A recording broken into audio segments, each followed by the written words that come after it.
Hey yo, new day, new verses as we continue on into chapter 20. I did want to apologize for not posting yesterday. Time ended up getting away from me while I was digging into what could be poured out through this beautiful word. And with tomorrow being Christmas for the Western Hemisphere and today being Christmas for the Eastern Hemisphere, I thought I would share today and tomorrow's as just a beautiful combination. So today we are doing verses 17 through 28. Here we go. As Jesus was going up to Jerusalem, he took the 12 disciples aside privately and told them what was going to happen to him. "Listen," he said, "we're going up to Jerusalem where the Son of Man will be betrayed to the leading priests and the teachers of religious law. They will sentence him to die. Then they will hand him over to the Gentiles to be mocked, flogged with a whip, and crucified. But on the third day he will be raised from the dead." Then the mother of James and John, the sons of Zebedee, came to Jesus with her sons. She knelt respectfully to ask a favor. "What is your request?" he asked. She replied, "In your kingdom, please let my sons sit in place of honor next to you, one on your right and one on your left, or the other on your left." But Jesus answered by saying to them, "You don't know what you are asking. Are you able to drink from the bitter cup of suffering I am about to drink?" "Oh, yes," they replied, "we are able." Jesus told them, "You will indeed drink from my bitter cup, but I have no right to say who will sit on my right or my left. My Father has prepared those places for the ones he has chosen." When the 10 other disciples heard what James and John had asked, they were indignant. But Jesus called them together and said, "You know that the rulers of this world lord it over their people, and officials flaunt their authority over those under them. But among you it will be different. Whoever wants to be a leader among you must be your servant, and whoever wants to be the first among you must become your slave. For even the Son of Man came not to be served, but to serve others, and to give his life as a ransom for many." Now, there's so much beauty in here. When I was digging into it and reading and then studying in, there's something that stuck out to me initially. The last will be greatest, the greatest will be last. We've talked about this a couple of times already. This is the third time it appears in as many sections. And generally when stuff pops up like that, I'm thinking, okay, this is intentional. This is trying to say, hey, pay attention here. And it's kind of situated between the parable of the vine workers and Jesus teaching about serving others. So it started me thinking, okay, so what do the parable of the vine workers and teaching others about serving have to do with each other? Because things like this are completely intentional. It's Spirit-inspired for a reason. God told Matthew where to stick these things, so let's pay attention to where they're stuck. It's interesting to me that first he talks about the bitter cup they're going to be drinking, and the difficulties and the trials. And, the other disciples getting indignant because, we want to be in those places of honor. And Jesus is going, you don't know what it is to be in that place of honor. Because this isn't an easy path. It is trial, and it is tribulation. It is refining fire. It is iron sharpening iron. But fear not, for I have conquered the world. This is the kind of God we serve. And when he's talking about the fact that his very being came not to serve, but to be served, to give his life as a ransom for many. As he tells his disciples exactly earlier what we covered, that he's going to be handed over to the Gentiles, whipped, flogged, and crucified after he's betrayed by the religious leaders. And I find a beauty here.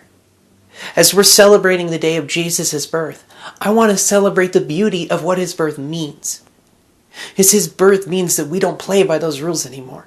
His birth means that we are no longer captive to death, hell, and the grave. We are no longer bound to or by sin.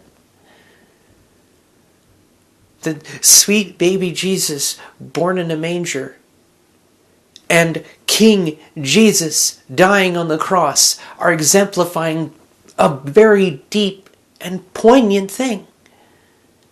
That it looks a little different. That expectations kind of need to go out the window.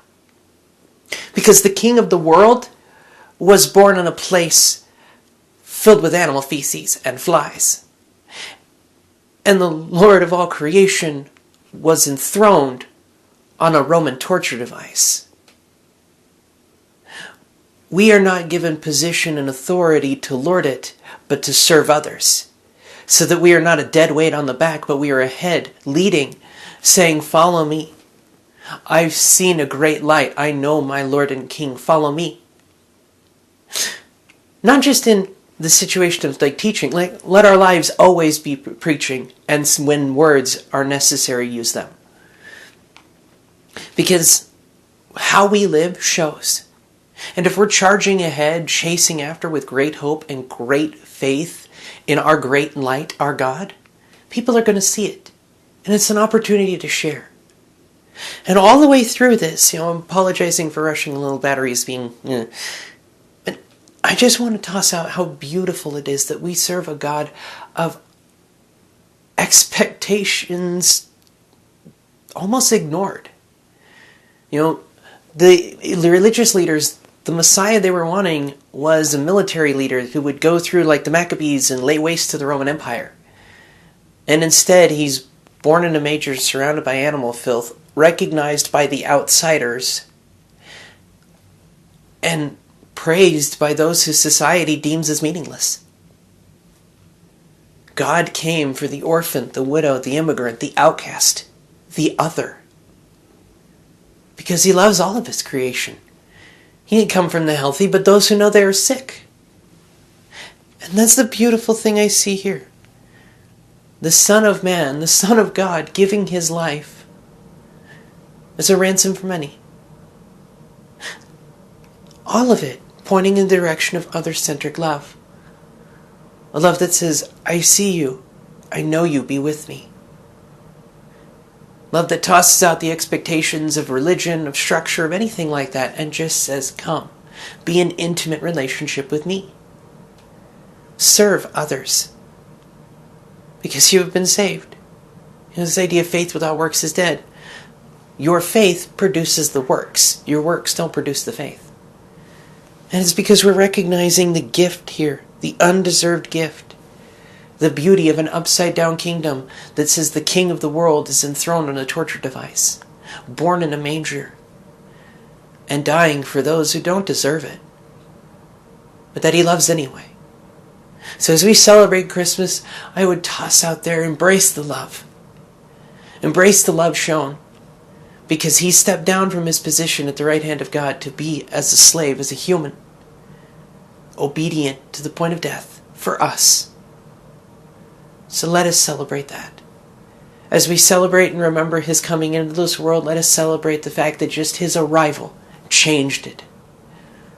It's why our calendars are BC and AD, or BCE and ACE. I don't remember what the other one is. But even as secular as you want to get, even the calendars have changed because his birth changed the world. His life changed the world, and his death changed everything, along with his resurrection, which gives us new life. So hold to it. Hold to that love. Hold to the love that says, what is the cup of suffering compared to the joy that is to come? Because the struggle may be there, but God is greater. The trials may be there, but God is greater. The ocean may be in the way, but he's kind of fond of parting waters. And if you're not big on being below the waterline, he'll teach you how to walk over the top of them. You just have to trust. Put down the religious expectations and pick up the understanding that his way is different. And it's a way that requires trust. Trust that he will give as we get closer to him. Relying on his hope and believing in his love. I'll see you guys later for Monday after Christmas when we pick up with Jesus healing 2 blind men. I know it's going to be beautiful. I'll see you guys then. May his favor be upon you. Know that you are loved. A love that would deny every expectation just to call the other home. To leave the 99 and go get the one. You are loved. You are the one that he is coming to get. Don't give up hope now. Stay strong. He's got you. And Merry Christmas. I'll see you guys Monday. Don't give up hope. And remember, he knows what he's doing. Just have to trust Him to do it His way, not ours. I'll see you then.